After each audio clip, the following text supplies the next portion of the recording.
Hi lovely folks, I am just going to run you through the crux of this week's material in case you missed it. So this week is week 2 on briefs, which is really important because of your assignment, which is due at the end of next week.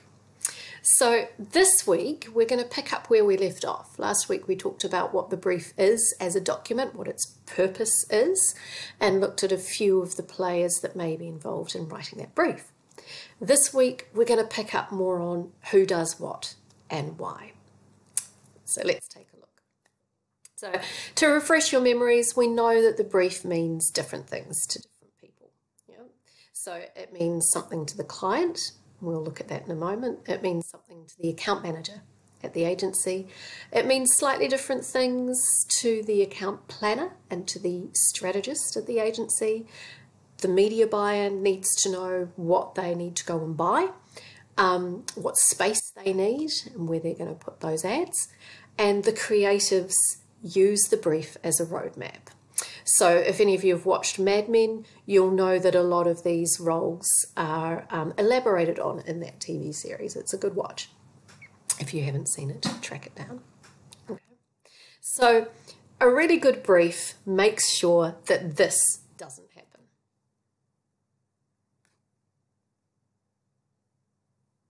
A good brief makes sure that everybody is on the same page, so to speak. So everybody knows what the outcome is supposed to be and what the promise is to the client. It is a really key document. So here's a rough outline of how the briefing process goes, or how the brief is created. You start with the account manager, and the account manager will have a meeting with the client.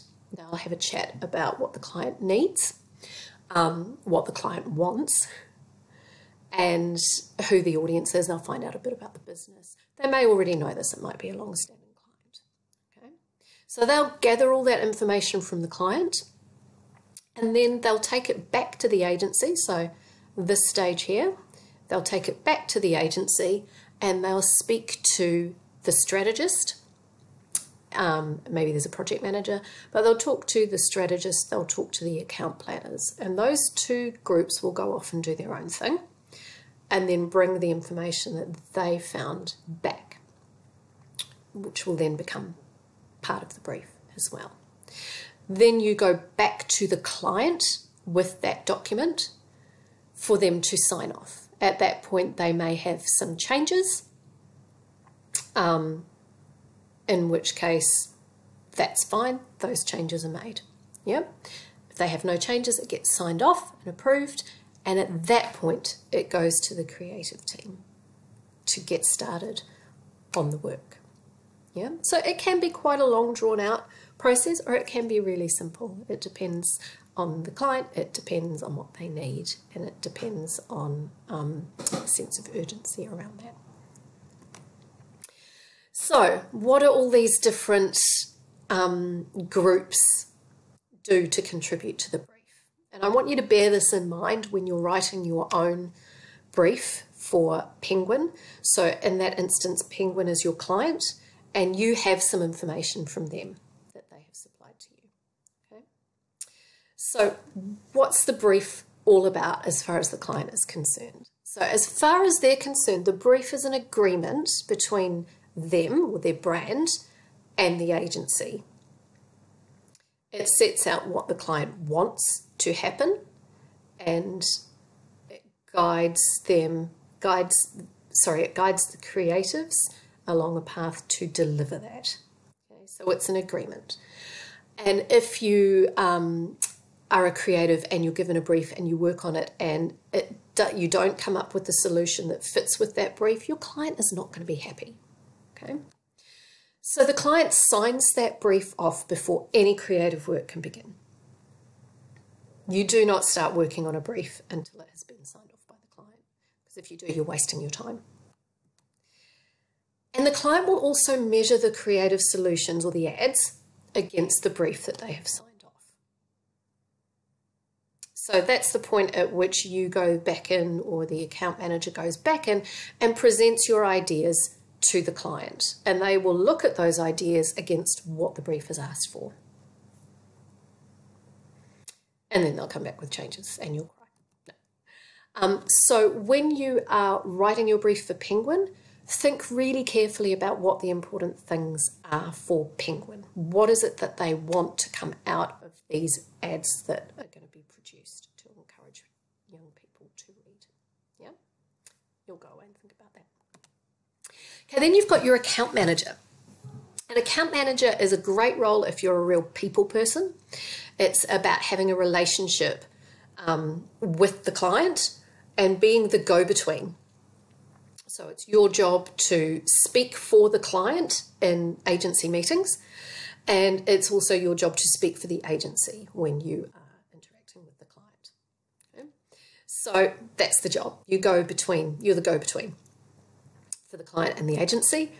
You represent the client at those agency meetings, and a really, really good account manager understands the client's needs as much as they understand how their creatives work. You don't want to be putting too much pressure on your creative team, but you also don't want to be overselling what's going to come out of that creative work for the client. Okay? Their job is to collect the information from the client and to write the brief. So if you were going into a meeting with Penguin, have a think about what kind of questions as an account manager you might be asking them. Is there information that you don't already have that you would like? What's going to be important to the client? That's what you need to find out. And then you've got two separate groups. Now, these may have different names depending on what agency that you are working in, but we'll just call them account planners and strategists. Okay, so to really simplify it, you've got account planners who are experts on the customer, and your strategists are experts on the business, on the client's business. That's their role. Okay? So to break it down a little bit more, account planners will analyze a whole lot of data to find out as much as they possibly can about the consumer. So in your brief, where it says who are we talking to, and the example from last week with Disney, you had that really detailed picture, I guess, of Alice and Carl, the parents. Yeah, it's your account planners who find out all that information. Yeah, so they analyze demographics. They might look at censuses. They'll be experts on socioeconomics and, of different suburbs and what people's buying habits are, what their behavior is, what the psychology of how they shop is like, what their media habits are, where do they see ads, how do they use media. That's really important as well. They would be the people who, if there's going to be any research commissioned, they will do that. So if they're having focus groups or surveys, that'll come from the account planning side. And so basically they research people's attitudes to products, to consumption, to shopping behaviour, to media use, and they'll look for the insights about the consumer that will serve the client. So that's the account planners. Yep. Your strategists sort of do the same thing, but not about the consumers. They do it about the business side. Okay, so they are interested in the brand's competitors. They want to know what else is going on in the market. And their job is to work out the very best way for the client's brand message to be communicated to the target audience. To do that, they need to know what else is going on. Yeah, they need to know what competitors are doing, what their promises are, what their points of difference are. They might do things like SWOT analysis, looking at the strengths, weaknesses, opportunities, and threats to the client's business. Yeah. They also factor in things like media costs, timing, when the best time is to communicate those messages, where to communicate those messages, and what consumer behavior is like. Is it the kind of product that they need to see a message consistently over time before they commit to it, if it's a big ticket item? Or is it an impulse buy and you just need to get it in front of the consumer before they're about to make a purchase? Those are the sorts of things they look at. And they will get involved before the brief is signed off. Then you've got your creative team. And the creative team's job is to come up with ideas. The brief is what helps them to do that. Okay, so the creatives are the very last people to see the brief. Which is good because technically everything should have been ironed out before then. It's been signed off with the client is happy with the document, it says what they need it to say. Then it can go to creatives. And the creative's job is to communicate the SMP, so you'll remember the SMP from last week, the single-minded proposition, or the one thing that the ad has to communicate. Their job is to communicate that to the target audience in a way that is noticeable, so it's going to be in front of the target audience. It's going to be original enough that it cuts through all that other advertising noise, and it's going to resonate with them in a way so that they remember it. So it's noticeable, original, and memorable. They have to make sure that what they deliver is on brief. So you're talking to the right people, you're saying the right thing, and you're doing it in a nom way, and that it's on budget. Kind of goes without saying, right? Yeah. So the brief, as we've already discussed, is a map that should lead to a whole lot of different destinations. Lots and lots of ideas. Now the creatives may need to go and do some more research, or they may want to send other people off to do some more research. There might be something that comes out of that brief that they're like, hey, that's really interesting. I could do something with that, but I need to know more.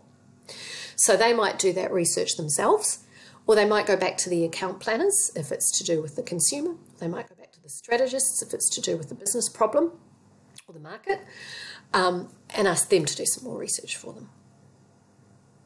So all the answers may not be in that brief, but you want as many of them to be in there as possible. So I want you to have a think when you're looking at Penguin about what the most important things are that the creative team needs to find in that brief. And the key things are going to be things like they need to know who they're talking to. They need to know what they have to say to them. Yeah. But there's a whole, that's really simplified. There's a whole lot more that goes on behind there to answer those questions. So what you're going to do is you're going to get thinking about how you can apply this to your assignment. And in tutorials this week, we're actually going to do that and apply it to Penguin. But now you need to come to tutorial with that clear idea of what those different roles are that go into the brief. I'm not going to run through these here. There are some ads, and this will help you if you've not been in class on Monday. Do take the time to go through the slides and do this. There are, I believe, 4 ads. And what you want to do is you want to watch the ads and then reverse brief them. So I want you to watch the ads and then figure out who the target audience is for each ad and what the SMP is for each ad. And then think about whether you believe, knowing what the audience is and what the message is, whether that would have been a successful ad. But that's enough for you to get on with. The slides are there without me babbling over them if you want to go back and check anything. And if you have any questions, check in with your tutor. Cool. Good luck and Godspeed.